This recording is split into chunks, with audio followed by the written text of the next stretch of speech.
ও দেখো এত সুন্দর একটা বান গাজরা এনেছিল, যেটা অপূর্ব ফিনিশিং ছিল আর একদম চওড়া, ভীষণ বড়। তো সেইটাই আমি ওকে পরিয়ে দিয়েছিলাম। আর এই যে হচ্ছে ওর গোটা এবং ফাইনাল লুকটা।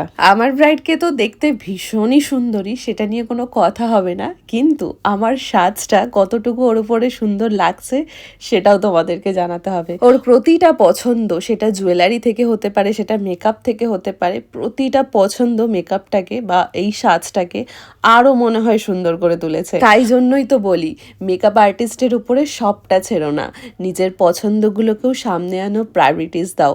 আর এরকম গ্লোই চকচকি মেকআপ পেতে গেলে অবশ্যই স্কিনটাকে ভেতর থেকেও হাইড্রেশন দাও। তার জন্য খুব বেশি হলে তোমরা একটা ডার্মাকোলজিস্ট বা স্কিন বিশেষজ্ঞকে দেখাতে পারো, অথবা বিয়ের অন্তত 6 মাস আগে একটা ডেইলি রুটিনে ঠিকঠাকভাবে মেনটেন করো।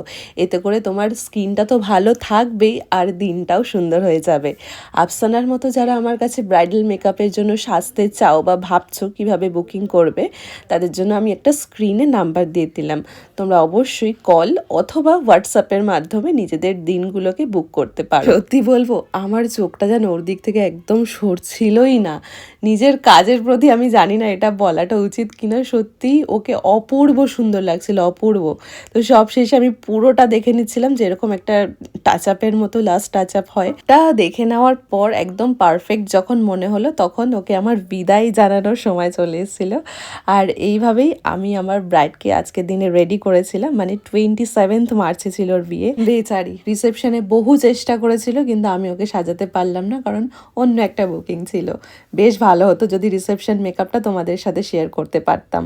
চলো, আজকের ভিডিওটা এই অবধিই রইলো। এই যে ওকে মেন স্টেজে একদম তুলে দিয়েছি, এরপর তো বাইরে বেরোতে না বেরোতেই আমাকে এক ঝাঁক ফুল এসে জড়িয়ে ধরলো আর বলল ওরা আমাকে নাকি ভীষণ ভালোবাসে।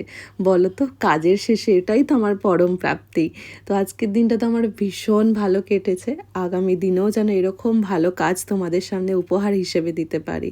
সবাই খুব ভালো থেকো আর অনেক আশীর্বাদ করো আমায়।